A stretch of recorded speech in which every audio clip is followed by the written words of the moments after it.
నమస్కారం welcome to min special ఈరోజు కొర్రలన్నం ఎలా వండాలో తెలుసుకుందామండి. అన్నం వండడం కూడా ఒక స్పెషలేనా అనుకుంటున్నారా? స్పెషలేనండి. ఎందుకంటే ఈ మధ్యన అందరూ సిరిధాన్యాలు ఎక్కువగా తింటున్నారు కదా. వారు చాలామందికి సిరిధాన్యాల్లో కొర్రలన్నం వండడం తెలియట్లేదండి. మెత్తగా అయిపోతుంది. అది ఇప్పుడు పొడి పొడిగా ఎలా తయారు చేసుకోవాలో ఇప్పుడు నేను మీకు వండి చూపిస్తాను. ఇవిగోండి, వీటిల్నే కొర్రలు అంటారు. చాలామంది తెలియని వాళ్ళ కోసం చూపిస్తున్నానండి. వీటితో మనం అనేక రకాల వంటకాలు చేసుకోవచ్చండి. మీకు ముందు ఎపిసోడ్లో అవి కూడా నేను చేసి చూపిస్తాను. ఇప్పుడు ముందుగా మనం కొర్రలతోటి అన్నం ఎలా వండుకోవాలో మీకు నేను తయారు చేసి చూపిస్తాను. నేను ఈ కప్తో కొలత పెట్టుకుంటున్నానండి. ఈ కప్తోటి నేను ఒక గ్లాసు ఇందులో వేసి నానబెట్టుకుంటాను.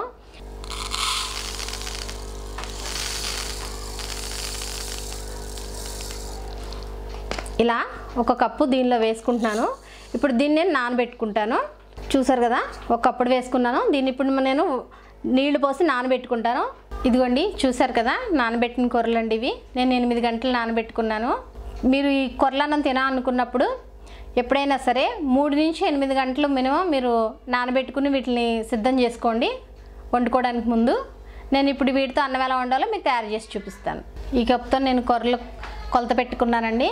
ఇప్పుడు అదే కప్పుతో 2 కప్పులన్నర నేను వాటర్ ఇందులో పోసుకుంటున్నాను.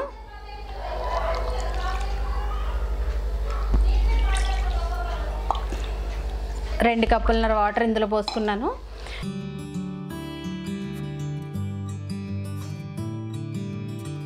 ఇప్పుడు మనం ముందుగా నానబెట్టుకున్న కొర్రలు ఇందులో వేసుకుందామండి.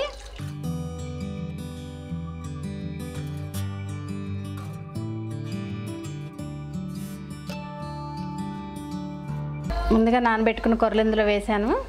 ఇలా కొర్రలు వేసుకున్న తర్వాత ఒకసారి కలుపుకోండి. కలుపుకున్న తర్వాత మూత పెట్టేసి మనం స్టవ్ ఆన్ చేసుకుని కాసేపు ఉడకనిద్దామండి.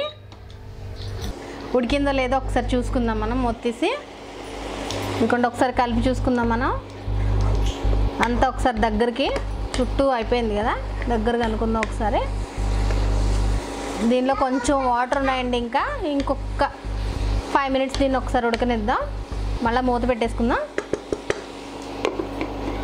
ఎంతవరకు వచ్చిందో ఒకసారి చూసుకుందామండి. మూత తీసి మనం ఒకసారి కలుపుకుందాం. వాటర్ ఉన్నాయి లేవు కింద, వాటర్ ఏం లేవండి, అంతా అయిపోయింది. ఇదిగోండి, పొడి పొడిగా వచ్చేసింది కదా. ఇప్పుడు స్టవ్ ఆఫ్ చేసుకుందామండి. ఇప్పుడు దీన్ని ఒక సర్వింగ్ బౌల్లోకి తీసుకుందాం మనం. చూసారు కదండి, ఎంతో రుచికరమైన పొడి పొడిలాడే కొర్రలన్నం. ఇదిగోండి, ఇలా మీరు కూడా ఇలా తయారు చేసుకోండి. దీన్ని మీరు కొత్తగా స్టార్ట్ చేసేవాళ్ళు మజ్జిగ చారుతో కానీ, సాంబార్తో కానీ, పులుసు కూరలతో కానీ వేటితో అయినా తినొచ్చు. చాలా రుచికరంగా ఉంటుందండి. మీరు తినగా ఫ్రైలతో కూడా మీరు దీన్ని అలవాటు చేసుకోవచ్చు. మీ ఇష్టాన్ని బట్టి మీరు ఎలాగైనా తినొచ్చండి. ఇది మన ఆరోగ్యానికి చాలా మేలు చేస్తుందండి. చూసారు కదండి, ఎంతో రుచికరమైన పొడి పొడిలాడే కొర్రలన్నం. మీరు కూడా మీ ఇంట్లో తయారు చేసుకుని తినండి, ఎంతో రుచికరంగా ఉంటుంది. మళ్ళా ఇంకొక వంటకంతో మీ ముందుకు వస్తాను. నమస్కారం. ఈ వీడియో మీకు నచ్చినట్లయితే లైక్ మరియు షేర్ చేయండి.